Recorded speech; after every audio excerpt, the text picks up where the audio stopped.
लोग घूमते हैं, बोलते हैं हम शेर के बच्चे हैं। आप स्वर्गीय पासवान जी का सुपुत्र है, वो शक्ति आप में भी है, सिर्फ जरूरी है पहचानिए। बिहार पूरा आपका भाई है, आपका पूरा परिवार है, उसके लिए कीजिए। बाबूजी का पैसा नहीं उड़ा रहे हैं, हम अपने मेहनत से कमाए थे वही पैसा उड़ा रहे हैं। हमारे स्वर्गीय मुसाफिर पासवान जी भी हमारे पार्टी से विधायक बने थे।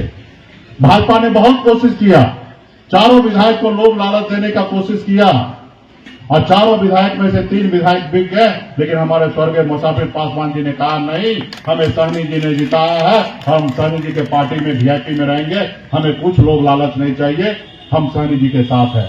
वो स्वर्गवास हो गए, लेकिन भाजपा के साथ हाथ नहीं मिलाए और निश्चित तौर पे जो लोग दूसरे लोग थे वो बिक गए साथियों। तो आने वाला समय में, और हमने भी वही तेवर पे बोछा में भी सोचा कि हम मुकेश सहनी को डरा कर सीट ले लेंगे। हमने दिखा दिया कि वीआईपी पार्टी का ताकत क्या होता है। वीआईपी पार्टी नहीं तो तुम बिहार में जीरो हो। लेकिन और भी लोगों को समझाने की आवश्यकता है। बहुत सारा बात जो है हम इस मंच से नहीं बोल सकते हैं, क्योंकि हम लोगों ने संविधान को मानने वाले लोग हैं। हम किसी को आहत करने के लिए नहीं आए हैं, हम अपने लोगों को समझाने के लिए आए हैं। भाई अगर हमारे लोग अगर भटक भी गया है तो आपका और मेरा फर्ज बनता है उसको समझाकर, सिखाकर और उस रास्ते पे लेके जाना। ये आपका और मेरा फर्ज बनता है, हमें कोसने से नहीं होगा। कुछ तो आप में और हम में कमी है कि हमारे लोग हमसे दूर हो चुका है। इस बात को आपको समझना पड़ेगा कि आपके गिरेबान में झांकिए कि आपसे क्या गलती हुआ है। आप अकेले खाने के चक्कर में रहिएगा तो हो ही जाएगा ना। जब हिस्सा मिले तो बांटिए। आपके लोग भटक जाए तो उसको सही पे रास्ते पे लाइए।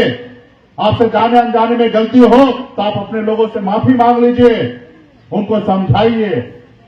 इसलिए साथियों, बाबा साहब के रास्ते पे सबको चलना है और जो मैंने ऑफर किया उस पर भी ध्यान दीजिए। और आने वाला समय जो होगा वो कल हमारा होगा। धीरे धीरे लोग समझ रहे हैं।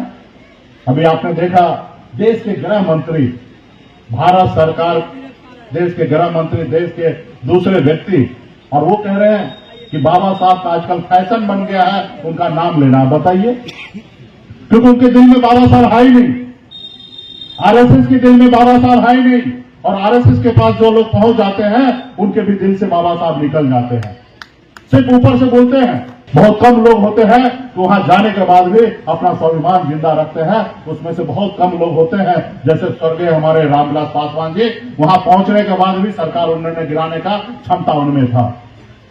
लेकिन आज लोग घूमते हैं, बोलते हैं हम शेर के बच्चे हैं। निश्चित तौर पे स्वर्गीय पासवान जी शेर थे, आप उनके सुपुत्र हैं, लेकिन अपने आप को याददाश्त लीजिए कि आपका कर्तव्य क्या है। जैसे हनुमान जी को पता नहीं था कि मेरे पास शक्ति कितना है, जब उनका एहसास कराया गया तो 7 समुद्र पार जाके लंका को जलाने का काम किया। वही शक्ति आप के पास भी है। आप स्वर्गीय पासवान जी का सुपुत्र है, वो शक्ति आप में भी है, सिर्फ जरूरी है पहचानिए। अब सोचते हैं हमारा शादी नहीं हुआ है, न बच्चा है, तो हम किसके लिए करें? अरे ये बिहार पूरा आपका भाई है, आपका पूरा परिवार है, उसके लिए कीजिए। भाजपा में, आरएसएस में तो वो लोग ही है मालिक बने हैं जिसके बच्चा नहीं है, शादीशुदा नहीं है, वही राज्य का प्रमुख बनते हैं। भाजपा में खास करके उनके जो प्रभारी होते हैं राज्य का, हर राज्य का, उसमें उनको उसी लोगों को बनाते हैं जिनका शादी नहीं हुआ हो, ताकि वो ज्यादा से ज्यादा समझ दे। और एक हम भी बना के रखे हैं, 24 घंटा हॉल टाइमर है, शादीशुदा नहीं है, हमारे प्रदेश अध्यक्ष बाल गोविंद बिंद जी हैं, और इनको हमने भी प्रदेश अध्यक्ष बना के रखा है। इनको कोई झंझट नहीं है, ये बीवी से मिलने के लिए जा रहा है, बच्चे से मिलने के लिए जा रहा है।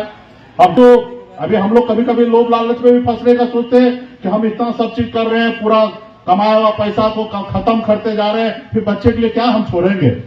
कभी कभी रात को ख्याल आता है कितना मेहनत करके हमने 20 साल में बॉम्बे में बहुत पैसा कमाया और बिहार में 1-1 रुपया जितना भी है सबको खत्म करते जा रहे हैं। बच्चे परिवार लोग कुछ नहीं बोलते हैं, क्योंकि उनको पता है कि हम मालिक हैं, हमने ही सब चीज किया है।